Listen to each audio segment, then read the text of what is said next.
Hello and welcome back to another video. In this video, I'm going to be covering everything you need to know about traveling the Philippines.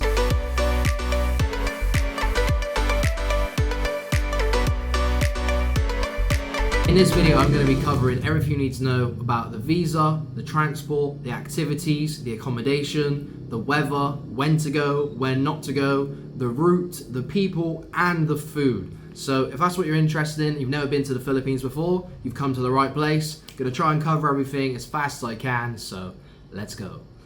First of all, let's cover the safety. The Philippines is probably one of the safest countries I've been to. There was never a time where I didn't feel safe in the country. The people are very friendly and it's a very safe environment. So I'd say it's a very safe country. Out of 10, I'm giving it a 10.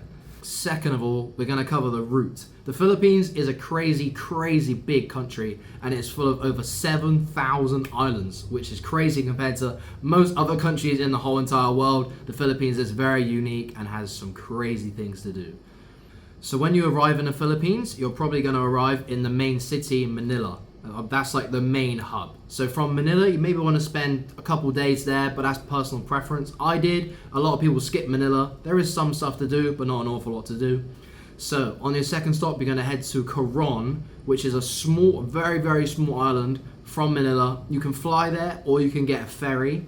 Obviously, if you fly, it's a bit more expensive. If you get the ferry, it's a lot cheaper. I have covered a video on when I got the ferry. It was $30 compared to the flight when you got to pay for a bag. Maybe $120 because Coron is a very small place. It does take a bit of a while to get there, but if you plan it accordingly, it's okay. Just bear in mind, the ferry only leaves one time a week on a Friday.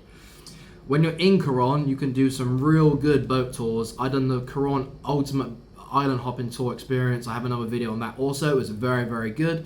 If you do scuba diving, you can go and scuba dive 30 or 40 meters to the shipwreck diving. I didn't get to do it because I had an ear infection, but I still have heard it's very good to go and do that. It's a diver's paradise. Coron is also home to the Barracuda Lake, one of the most clearest lakes in the whole of the Philippines, one of the clearest lakes in the whole world, so make sure you go and check that out.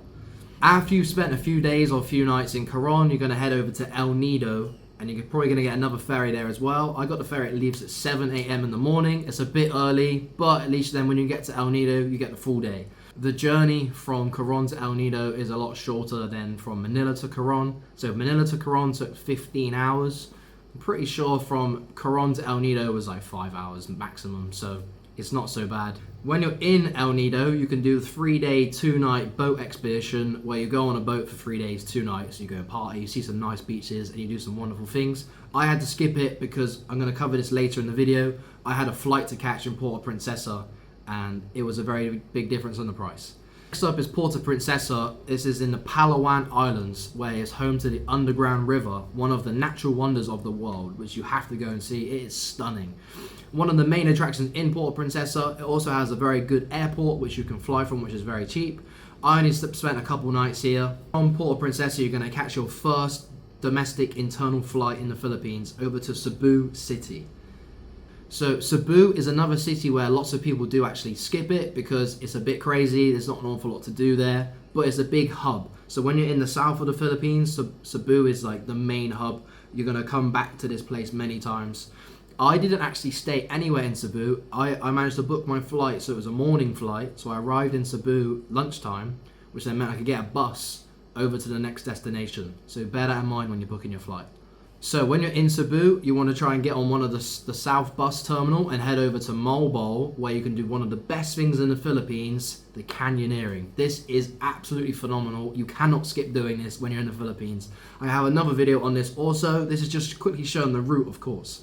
So once you've obviously left Malapasca, you're going to head over. You have two options. So option number one is if you're a scuba diver, you want to go to Dumaguete and then go and stay on Apu Island. I have another video on this as well. It was a crazy experience. Just bear in mind on Apu Island, they only have electricity for 4 hours a day. And it's from 6 p.m. till 10 p.m. So bear that in mind. You can also stay on Dumaguete and you can do day trips and do the scuba diving and come back if you're not well built for the no electricity. I only lasted one night, but I gave it a good go. If you're with other people, you're not a solo traveler, it's probably not so bad. Being a solo traveler, obviously it's a very small island. I think there's hundreds of people that live there. It's very small, so it's a bit boring at night time. The dive spots here on Apu Island though are one of the best dive spots I've seen in my whole entire life, so it's definitely something you don't want to miss. You can also do snorkeling as well, but obviously the scuba diving is what it's mainly there for. If you don't scuba dive, your next stop from Mobile is going to be Sigiho. This is one of the... got a fly in it. If you don't scuba dive, then you're going to skip Domagete and you're going to head over to Sigiho Island. This is an absolute paradise and one of my favorite islands in the whole of the Philippines. It is phenomenal. It's an absolute paradise. It's got the best beaches, the best cliff jumping, loads of crazy waterfalls, such nice beaches. Because it's an island that has a real nice island feel, you can get a scooter and drive around the whole place. It's really, really good. And it's not so small, but there's also a lot to do there. Sigiho is one island you cannot miss on your Philippines trip. From Sigiho, you're going to head over to Bohol. We're going to get on another ferry. This is not too bad of a journey. You can do this in the daytime. Bohol is home to the Targia. You know, the small little monkeys with the really big eyes. They are crazy little animals. You can only see them in a few places in the world. This is a place you definitely want to go and see them. Bohol is home to stunning beaches, Devo Adventure Park where you can do a bungee jump and a 100-foot swing. This was absolutely awesome. You have to do this. We have the Chocolate Hills as well. Bohol is a crazy big island, so much to do, and it's a real stunning place to go and see. So now you're finished on Bohol, your next destination is going to be depending on you as a person again. If you scuba dive, you're going to head over to Malapasca Island. This is where you can scuba dive with the sharks, the fresher sharks and the tiger sharks. I was very fortunate. I got to see both. This was a crazy experience and something to tick for the bucket list. If you don't scuba dive, then you're going to head over to Siargao, the island where you can surf and, you know, soak up the sun rays, see the nice beaches and just have a bit of an island party experience. But even if you don't scuba dive, I'd fully suggest trying to get your license and go in and swimming with the fresher sharks and tiger sharks, because it's one of the only places in the world where you can safely swim with these dangerous sharks, and it is crazy. When traveling from Bohol back to Sibu to get to Malapasca Island, you want to try and plan this trip accordingly, because when I did it, I landed in Sibu at like 2 in the afternoon. It's a 5-hour drive from Sibu to the port to get to Malapasca. And the last boat for Malapasca leaves at 5 p.m. Luckily, I met a girl and we went and stayed in the local homestay. We just stayed one night and then the next morning we got the first ferry over. Just bear this in mind, because you're probably only going to stay at Malapasca for 2 nights. And then you're going to come back to Sibu and then you're going to fly. So if you're scuba diving, you can only fly within 16 hours of your last dive. So bear that in mind if you are scuba diving. I personally obviously chose Malapasca. I still haven't been to Siargao, so I'm going to be returning to the Philippines soon and I'm going to see Siargao. So we're going to experience that. Unfortunately, I can't put clips in the Siargao because I didn't get to go. But it's just as beautiful as all the other places in the Philippines. So now you're probably going to be coming to the end of your 30-day stay because of the visa limitation, which I'll explain later on in the video. So from Siargao or from Malapasca, you're going to be heading back to Sibu. I think with Siargao, you're either going to get the ferry or you can fly. Either way, obviously, if you're trying to save money, get the ferry. If you have money, then fly. Then from Sibu, you're going to fly north to Borakai. This is probably one of the best islands in the whole of the Philippines. It is crazy. It has the nicest beaches I've seen in my whole entire life. And there's so much to do here. You've got amazing beaches, lovely party scene. It's a real good sized island. It's very affordable. The beaches are so good. You have island hopping tours. There's so much to do here, and it's obviously it's in a world of its own. You cannot skip Borakai. It is beautiful.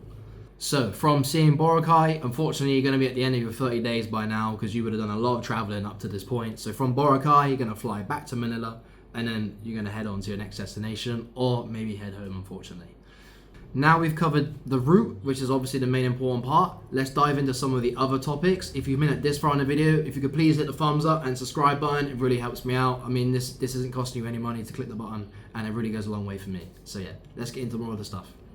Okay, let's talk budget. The budget for the Philippines. Many people try and say the Philippines is a more expensive country. If you're organized, it's not. It's just as expensive as every other Asian country. And if you're from the Western world, it's obviously a lot more affordable. So if you're organized and you book your flights in advance, your ferries in advance, your trips in advance, everything is just the same price. If you are a last minute kind of person, then yes, booking the flights, because obviously in the Philippines you need to fly a lot. Then it can be more expensive. If you book a flight 2 or 3 weeks in advance, you're going to be paying maybe $20 to $30 per flight. If you're booking it the day before, you're going to be spending triple, maybe quadruple that, because you know how the flight companies work. They're trying to take everything they can. Hostels and accommodation are between $4 to $8 per night. So the average price in Asia, if you're obviously staying in peak season, might be a little bit more. If you're in the off season, it's a bit less. Hotels are between $10 and $20 a night. So yeah, again, average price for Asian countries. For food, if you eat the local food, obviously you're going to be saving a lot of money. The food variety in the Philippines isn't the greatest, but it's still good food. If you want to eat Western food in the Philippines, obviously going to cost you a little bit more money, but there's still loads of foods you can eat for a very good price. My favorite food in the Philippines is probably the chicken adobo. You have to try it out. It's really flipping good. So if you're doing a day trip or a tour, most tours are going to cost you between $20 and $35, depending if you're doing a group tour where you share with other people, or if you're doing a private tour, it's always going to set you back a little bit more money. But everyone in the Philippines are really nice, so there's no reason why you wouldn't want to do a group tour and share with other people. There's some crazy tours you can do here. You can do island hopping tours, you can do diving tours, you can do jungle treks, you can do zip lining experiencing, you can do the canyoneering. There's so much more things you can do here in the Philippines. The possibilities are endless. So, covering the flights now. As I mentioned earlier, if you book your flights in advance, it's really not that expensive and it's fully affordable. If you book things last minute, it's going to cost you a bit more money. I always try to book things 2 to 3 weeks in advance, and I use Skyscanner. When you go on Skyscanner, you can click the calendar and you have red days, yellow days, and green days. If you have to sacrifice a couple of days to get a flight that's 5 times cheaper, then you're going to have to do that. I always try and book all of my flights on the green days. It really helps you out and it goes a long way. When I was in the Philippines, I'm pretty sure I had 5 internal flights, and all of those flights with my bag was $140 for the whole time I was there. So it is affordable. Some people just don't know how to do it and be planned and organized. So with the ferries, you're going to be getting sometimes ferries and flights. With the ferries, you can book it online just by simply Googling which island you want to go to next and booking the one online. You can try and phone them up. If that doesn't work, you can always just turn up to the port and ask. If you're worried they're going to be fully booked, they're never wrong with that fully booked. You can ask your accommodation to call the ferry and book you the ferry. And the ferries are really, really inexpensive, like a couple of dollars. It's really, really cheap. Okay, so you're probably thinking, when can I go to the Philippines? This place sounds amazing. I want to go. So, the main dry season is from December to February. When you go in this season, it's going to be classed as the peak season, meaning things are going to be a little bit more expensive, but not that much more expensive. You might get a little bit of rain, but realistically, it's not going to rain a lot. Maybe a little bit in the nighttime, and that's about it. If you don't want to go in the peak season, you want to save a little bit of money, you want to try and avoid the crowds, then you can probably get away with going from March to June. You might get hit with a little bit of rain, but you're going to be saving a bit of money on your accommodation and your transport and dealing with less people and less crowds. You can obviously travel the Philippines all throughout the year. It's a hot country, it never gets cold.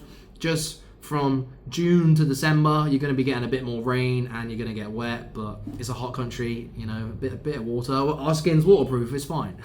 Now we have to cover the food. Obviously, the food in the Philippines, I'm being completely honest, the food is not the best compared to other Asian countries, but you can still get by. There's still plenty of options. It's just the variety compared to other Asian countries, the Filipino food is not as good and the quality is not as good. But it's still good food. I'm not going to knock it at all. It's just, it's not as good as other countries, you know? If you're one of those people that are afraid of getting food poisoning, just trying to stick to the rule of don't eat any food that's been outstanding. Always try and make your food that is cooked fresh, and then realistically, you're not going to get ill. You'll be fine. When traveling to the Philippines, you need to have insurance. You need to prove that you have insurance to even get into the country. When you fill in your arrival form, they ask for proof of your insurance. If you don't have this, they're going to reject you coming into the country. So make sure you have insurance when you're traveling to the Philippines. With that in mind, with your visa, the average stay is 30 days. They do grant you a 30-day free visa for most countries. Obviously, check on your local immigration website to check your country, but majority of countries you get a free 30-day visa, and it's amazing. I forgot to mention, with the 30-day visa, when you enter, you have to have proof of an onwards ticket to show that in that 30-day period, you're leaving the country. If you're flying from one country, even leaving that first country, they will ask to see proof of this flight. So be careful with that. Maybe you can get an onwards ticket, but I'm not getting into the ins and outs of that. If you know what I'm on about, then you know. Before you enter the Philippines, you need to fill in an online arrival card. You can do this at the airport, but obviously you don't want to be stressing when you're at the airport. If you've got time before, just fill out it's just your personal details. You have to do any country now. So just fill in the arrival card before you arrive. Saves you a lot of time. Okay, now we're going to talk about transport. Getting around the Philippines is a little bit harder than other Asian countries, but as long as you're aware of the schedule and you know how it all works, then it's fine. In the major city, you have Grab in Manila and Sibu. In all the islands, you don't have that. You have like guys with little motorbikes with a little carriage on the side. They'll happily give you a ride to your accommodation. And then you can just rent a motorbike as long as you know how to ride one and you have an international driving license and you wear your helmet. Although realistically, you're not going to get pulled over. The Filipinos are pretty relaxed. As long as you're wearing your helmet, you're okay. They also have jeepneys, or jeepneys, however you want to pronounce it, in most of the cities and even some of the smaller, or some of the larger islands. It's just a big truck. You can jump on the jeepney. You pay a really small fee. As long as you tell the driver where you want to go, they'll tell you where to get off, and it will take you near where you want to go. Not exactly, but it's a very, very cheap, affordable way for getting around. Finally, last but not least, the people, the Filipino people are the nicest people in the whole entire world. They are so friendly, so kind, so smiley. They speak really good English. If you have any questions, they're more than happy to help you. They'll always even stop in their day to sit and have a conversation with you. They are some of the friendliest people I've met in my whole entire life. And around the whole world, you can't beat a Filipino. They're so good. If you have enjoyed this video, please hit the thumbs up, hit the subscribe button. And of course, if you are going to head to the Philippines, leave a comment down below when you're going to go, where you're going to go, how you're going to do it, how many things you're going to do. I can't wait to read the comments. I'll see you on the next one. Peace out.